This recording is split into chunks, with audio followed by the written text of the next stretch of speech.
Welcome to MS English classes. आज का topic है हमारा डायरेक्ट एंड इनडायरेक्ट नरेशन में एक्सक्लेमेटरी सेंटेंस के बारे में हम पढ़ेंगे। अगर डायरेक्ट नरेशन का जो रिपोर्टेड स्पीच है, अगर वो रिपोर्टेड स्पीच एक्सक्लेमेटरी सेंटेंस में हो तो इसे इनडायरेक्ट में कैसे चेंज करते हैं आज हम इस वीडियो में सीखेंगे। तो सबसे पहले हम जान लें एक्सक्लेमेटरी सेंटेंस क्या होता है। एक्सक्लेमेटरी सेंटेंस से जो है प्रसन्नता का भाव उत्पन्न होता है, जॉय का भाव उत्पन्न होता है, प्रेज प्रशंसा का भाव उत्पन्न होता है, शारो दुख का भाव उत्पन्न होता है और सरप्राइज आश्चर्य का भाव उत्पन्न होता है। जब एक्सक्लेमेटरी सेंटेंस हुर्रा से प्रारंभ होता है तो इस वाक्य से प्रसन्नता का भाव उत्पन्न होता है, और जब रिपोर्टेड स्पीच ब्रेवो से, यानी जब एक्सक्लेमेटरी सेंटेंस ब्रेवो से प्रारंभ होता है तो इससे प्रशंसा का भाव उत्पन्न होता है, और जब एलास से प्रारंभ होता है तो इससे दुख का भाव उत्पन्न होता है, और जब एक्सक्लेमेटरी सेंटेंस व्हाट ए या हाउ से प्रारंभ होता है और अंत में एक्सक्लेमेशन मार्क होता है, विस्मयादिबोधक चिन्ह होता है, तो इससे आश्चर्य का भाव उत्पन्न होता है। इसको जो है हम उदाहरण की मदद से समझेंगे कि एक्सक्लेमेटरी सेंटेंस क्या होता है। जैसे देखिए, हुर्रा वी हैव वोन दी मैच, यानी खुशी की बात है, प्रसन्नता की बात है कि हम लोगों ने मैच जीत लिया है। यहाँ देख रहे हैं ये एक्सक्लेमेटरी सेंटेंस है, हुर्रा से प्रारंभ हुआ है, इससे प्रसन्नता का भाव उत्पन्न हो रहा है। ब्रेवो यानी शाबाश, यू हैव डन वेल, तुम लोगों ने बहुत अच्छा किया है। तो यहाँ पर जो है ब्रेवो से प्रारंभ है तो इससे प्रशंसा का भाव उत्पन्न हो रहा है। एलास से दुख का भाव उत्पन्न होता है, क्योंकि alas she has died, alas वो मर चुकी है, यानी इसमें दुख का भाव उत्पन्न हो रहा है। और जब व्हाट ए और हाउ से प्रारंभ होता है, अंत में जो एक्सक्लेमेशन मार्क होता है, विस्मयादिबोधक चिन्ह होता है, तो इससे सरप्राइज का भाव उत्पन्न होता है। तो चलिए इसको हम उदाहरण की मदद से समझेंगे।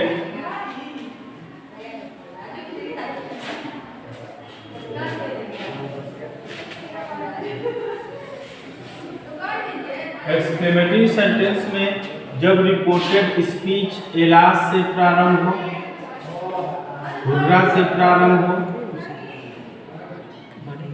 और ब्रेवो से प्रारंभ हो, तो रिपोर्टिंग वर्ड सैड या सैड टू को एक्सक्लेम विथ शारो, एक्सक्लेम विथ शारो में चेंज करते हैं। और जब रिपोर्टेड स्पीच में हुर्रा आता है, यानी एक्सक्लेमेटरी सेंटेंस में जब हुर्रा आता है तो जो रिपोर्टिंग वर्ब सैड होता है या सैड टू होता है, इसको रिपोर्टिंग वर्ब को हम चेंज करते हैं एक्सक्लेम विथ जॉय। और जब ब्रेवो होता है तो रिपोर्टिंग वर्ब सैड या सैड टू को चेंज करते हैं एक्सक्लेम विथ प्रेज। यह आपका रूल है, पहला रूल है। दूसरा रूल यह है, कनेक्टिव वर्ड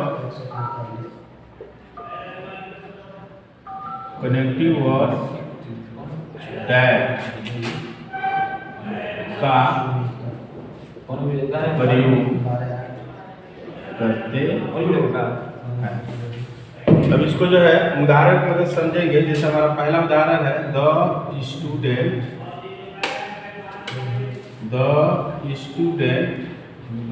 सैड, विद्यार्थी ने कहा, alas my friend is dead. यहाँ देखेंगे कि हमारा रिपोर्टेड स्पीच जो है एलास से प्रारंभ हो रहा है, इसीलिए इसको जो है अब इसे जब हम इनडायरेक्ट में चेंज करेंगे, तो जो हमारा रिपोर्टिंग वर्ब है सैड, ये चेंज हो जाएगा एक्सक्लेम विथ सारो। आप इस सारो के स्थान पर ग्रीफ का भी प्रयोग कर सकते हैं। और फिर कंजक्शन लगाएंगे दैट, ये जो एलास शब्द है और जो एक्सक्लेमेशन मार्क है यह समाप्त हो जाएगा। उसके बाद से वाक्य को कनेक्टिव और डैट के बाद से वाक्य को सीधे एसर्टिव में बना देंगे।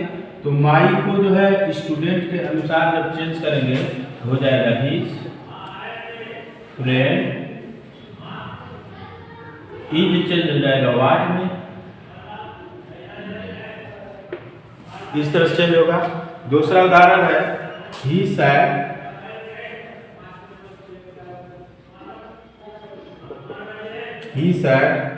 alas I am real। अब देखेंगे दूसरा उदाहरण, he said उसने कहा, एलास यानी दुख की बात है, I am ruined कि मैं बर्बाद हो गया।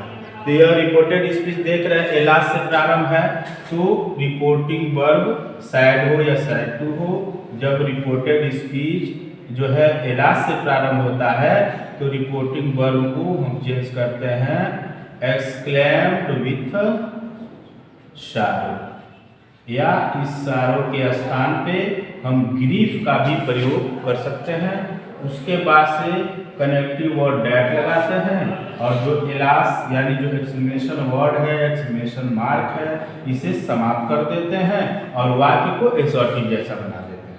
एसर्टिव का मतलब पहले कर्ता लिखते हैं, आई इसमें सब्जेक्ट है तो आई एक फर्स्ट पर्सन का प्रोनाउन है और फर्स्ट पर्सन का प्रोनाउन जो है रिपोर्टिंग वर्ब के कर्ता के अनुसार चेंज होता है।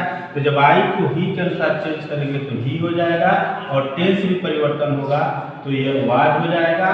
उसके बाद से हम लिखेंगे। तो ये एलास के बारे में था कि जब रिपोर्टेड स्पीच एलास से प्रारंभ हो तो इससे दुख का भाव उत्पन्न होता है। तो एलास से जब रिपोर्टेड स्पीच प्रारंभ होता है तो रिपोर्टिंग वर्ब को एक्सक्लेम विथ सारो में या एक्सक्लेम विथ ग्रीफ में हम चेंज करते हैं। इसके बाद जो है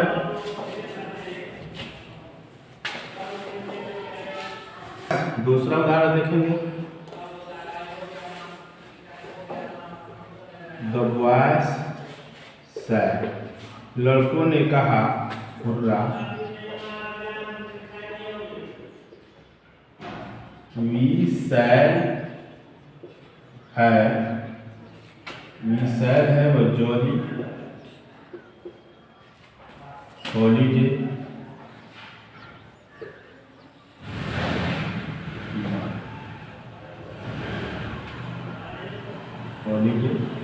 कुमार।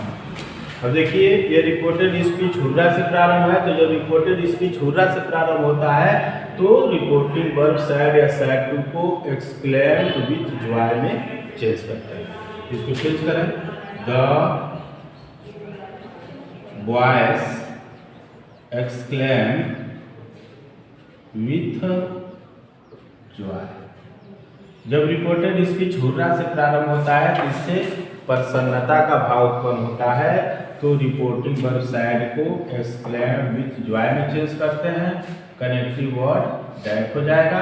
यहाँ से जो एक्सक्लेमेशन वर्ड है, एक्सक्लेमेशन मार्क है, इसको समाप्त कर देंगे और सीधे कर्ता लिखेंगे। तो वी एक फर्स्ट पर्सन का प्रोनाउन है, बॉयज के अनुसार चेंज करेंगे तो दे हो जाएगा। उसके बाद से यह हो जाएगा शुड।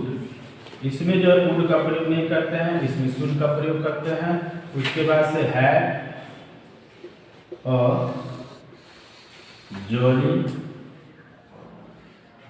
हॉलीडे टुमारो को द फॉलोइंग डे, अंत में फुल स्टॉप का प्रयोग करते हैं। एक और उदाहरण दिखाते हैं आपको, he said hurrah, I have passed the examination. He sir उसने कहा हुर्रा, यह प्रसन्नता की बात है कि I have pass the examination, कि मैंने परीक्षा को पास कर लिया है। ये भी रिपोर्टेड स्पीच देख रहे हैं, हुर्रा से प्रारंभ है। इसको जब हम इनडायरेक्ट में चेंज करेंगे तो कैसे चेंज करेंगे, सैड को हम चेंज कर देते हैं exclaim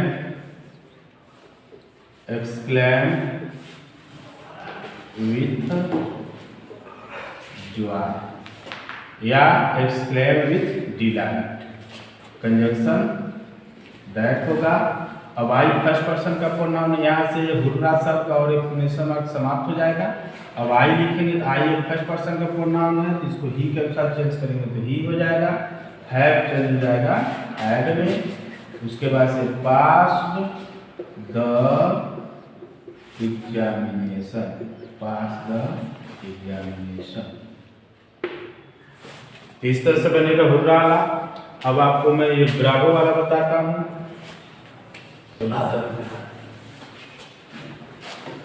the captain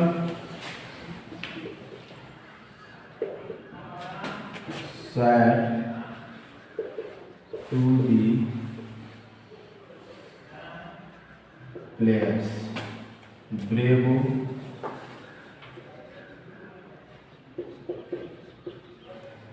you have done well। अब देखेंगे कि the captain said to the players, captain ने खिलाड़ियों से कहा ब्रेवो, शाबाश, यू हैव डन वेल, तुम लोगों ने अच्छा किया है। आप देखेंगे कि यहाँ जो है एक्सक्लेमेटरी सेंटेंस में जो है ब्रेवो वाले वाक्य में यहाँ पर एक कर्म दिया गया है। तो जब कर्म हो तो इसको हम कैसे बनाते हैं, इसको देखिएगा। द कैप्टन प्रेज्ड, केवल प्रेज्ड में करेंगे, प्रेज्ड द प्लेयर्स, क्योंकि एक्सक्लेम्ड विथ प्रेज नहीं कर सकते, क्योंकि एक्सक्लेम्ड विथ के बाद से आप कर्म नहीं लिखेंगे। इसीलिए जो है जब ब्रावो से रिपोर्टेड स्पीच प्रारंभ होता है तो रिपोर्टिंग वर्ब का अगर कर्म दिया हो तो रिपोर्टिंग वर्ब को हम प्रेज्ड में करेंगे, praise the players, conjunction that लगाएंगे, यहाँ से ब्रावो शब्द और एक्सक्लेमेशन मार्क समाप्त हो जाएगा। अब यू को प्लेयर्स के अनुसार चेंज करेंगे तो दे हो जाएगा, हैव चेंज हो जाएगा हैड में, डन। अगर आप इसको चाहते हैं कि हम जो है एक्सक्लेम विथ प्रेज से बनाए तब भी बना सकते हैं। The captain exclaim with praise, अगर आप यहाँ एक्सक्लेम विथ प्रेज लिखते हैं तब आपको इसका कर्म लिखने की जरूरत नहीं है, क्योंकि एक्सक्लेम विथ प्रेज के बाद से ऑब्जेक्ट नहीं लिखते हैं। अगर आपको ऑब्जेक्ट लिखना है तो केवल रिपोर्टिंग वर्ब को प्रेज्ड में चेंज करेंगे। अगर आप एक्सक्लेम विथ प्रेज में चेंज करते हैं तो यह जो है रिपोर्टिंग वर्ब का जो कर्म है यह नहीं लिखा जाएगा। Praise conjunction that they have done. इतना ध्यान देंगे कि जब ब्रावो से रिपोर्टेड स्पीच प्रारंभ होता है और रिपोर्टिंग वर्ब का कर्म दिया हो तो अगर कर्म आप लिखते हैं तो रिपोर्टिंग वर्ब को केवल प्रेज्ड में लिखेंगे। अगर आप कर्म नहीं लिखते हैं तो रिपोर्टिंग वर्ब को एक्सक्लेम विथ प्रेज में चेंज कर देंगे। इसी का जो है एक और उदाहरण, अब मैं आप एक मिनट लिख लें। अब देखेंगे जब रिपोर्टेड स्पीच व्हाट और या हाउ से प्रारंभ होता है और अंत में जो है एक्सक्लेमेशन मार्क होता है तो इस एक्सक्लेमेटरी सेंटेंस से सरप्राइज का भाव उत्पन्न होता है, यानी आश्चर्य का भाव उत्पन्न होता है। तो जब रिपोर्टेड स्पीच जो है व्हाट ए से या हाउ से प्रारंभ होता है तो इस वाक्य से आश्चर्य का भाव उत्पन्न होता है, सरप्राइज का भाव उत्पन्न होता है। इसीलिए रिपोर्टिंग वर्ब को जो सैड होता है और जो सैड टू होता है इसको हम चेंज करते हैं एक्सक्लेम्ड। इसमें चेंज करते हैं एक्सक्लेम्ड, ओनली एक्सक्लेम्ड में चेंज करते हैं। और जब हाउ के बाद, जब हाउ या व्हाट ए या एन के बाद से नाउन आता है तो व्हाट और हाउ को जो है हम चेंज कर देते हैं, व्हाट और हाउ को चेंज कर देते हैं ग्रेट। और जब वही हाउ के बाद या वाट ए एन के बाद से जो है जब एडजेक्टिव आता है तो हाउ और वाट ए को चेंज कर देते हैं हम वेरी। इतना ध्यान देंगे कि जब रिपोर्टेड स्पीच वाट ए और हाउ से प्रारंभ होता है तो इस एक्सक्लेमेटरी सेंटेंस से आश्चर्य का यानी सरप्राइज का भाव उत्पन्न होता है। तो जब इस एक्सक्लेमेटरी सेंटेंस को जब हम चेंज करेंगे इनडायरेक्ट नरेशन में जब हम चेंज करते हैं तो जो रिपोर्टिंग वर्ड यहाँ सैड और सैड टू आता है तो इस सैड और सैड टू को अगर सैड आए चाहे सैड टू आए तो उसको एक्सक्लेम में चेंज कर देते हैं। यहाँ पर भी जो है कनेक्टिव वर्ड जो होता है वह कनेक्टिव वर्ड जो है डैट का प्रयोग होता है और डैट के बाद से वाक्य को हम एसर्टिव में चेंज कर देते हैं। डैट के बाद से वाक्य को एसर्टिव में चेंज कर देते हैं। और हाउ और वाट ए के बाद से अगर नाउन आया है चाहे वह हाउ हो चाहे वाट ए हो अगर उसके बाद से नाउन आया है इसे ग्रेट में चेंज कर देते हैं। अगर हाउ और वाट ए के बाद से कोई एडजेक्टिव आया है तो उसे हम वेरी में चेंज कर देते हैं। चलिए इसको अच्छी तरह से समझने के लिए हम उदाहरण का हेल्प लेते हैं। तो हमारा पहला उदाहरण है माई टीचर सैड। मेरे अध्यापक ने कहा वाट of building the Taj Mahal is. यानी क्या बिल्डिंग है, ताजमहल क्या बिल्डिंग है। यहाँ पे आप देख रहे हैं वाट ऑफ बिल्डिंग, ये वाट ए के बाद से जो है ये जो बिल्डिंग है यह एक नाउन है। तो इसको हम जब इनडायरेक्ट में चेंज करेंगे तो बनेगा द टीचर। ये सैड चेंज हो जाएगा एक्सक्लेम्ड में, सैड को चेंज करेंगे एक्सक्लेम्ड में, कनेक्टिव वर्ड लगाएंगे डैट और डैट के बाद से जब कनेक्टिव वर्ड डैट का प्रयोग होगा उसके बाद से वाक्य एसर्टिव में हो जाएगा। एसर्टिव का मतलब होता है कर्ता क्रिया कर, यानी वो डैट के बाद से सीधे कर्ता लिखेंगे तो कर्ता आपका है द ताजमहल, यहाँ लिखेंगे द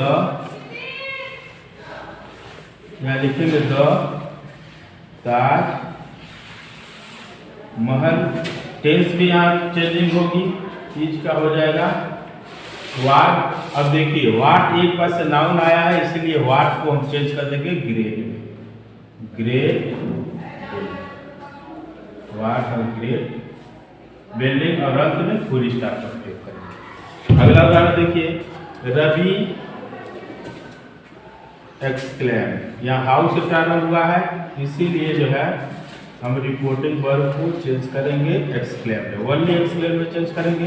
कंजक्शन लगाएंगे डैट और डैट के बाद से सीधे कर्ता लिखेंगे तो कर्ता हमारा है योर पेन। हम देख रहे हैं कि योर एक सेकेंड पर्सन का प्रोनाउन है तो अपने पास एक कर्म मी लेकर के और इस योर को मी के अनुसार चेंज करेंगे तो हो जाएगा माई पेन, इज चेंज हो जाएगा वाज में। अब यहाँ देखिए हाउ के बाद से लवली, हाउ के बाद से यहाँ लवली आया हुआ है, यह लवली एडजेक्टिव है इसीलिए हाउ चेंज हो जाएगा वेरी, वेरी लवली। एक और उदाहरण देखते हैं the girl sad what a fine picnic it है, यानी ये कितना शानदार पिकनिक है। तो यहाँ पे देखिए द गर्ल एक्सक्लेम हो जाएगा, एक्सक्लेम कंजक्शन डैट हो जाएगा। डैट के बाद सीधे हम कर्ता लिखेंगे तो कर्ता हमारा क्या है इट है, इट हो गया। हैड बीन चेंज हो जाएगा हैड बीन। अब यहाँ वाट के बाद से जो है यहाँ आया हुआ फाइन यानी एडजेक्टिव आया हुआ है, यहाँ वाट के बाद से बिल्डिंग था यानी नाउन था तो वाट को हमने ग्रेट में चेंज कर दिया। यहाँ पर वाट के बाद से एडजेक्टिव आया है तो वाट चेंज हो जाएगा वेरी, वेरी फाइन। हम इसमें जो है फुल स्टॉप का प्रयोग करेंगे। तो आज जो है हमने एक्सक्लेमेटरी सेंटेंस को डायरेक्ट से इनडायरेक्ट नरेशन में चेंज करना बताया। आप इस वीडियो को शुरू से लेकर अंत तक देखेंगे। अगर आपको ये वीडियो पसंद है तो इसे लाइक करें, कमेंट करें, शेयर करें और लाल वाला बटन दबा करके सब्सक्राइब करें, बेल आइकन की घंटी को दबाएं ताकि जो भी नोटिफिकेशन जाता है वो आपको मिलता रहे।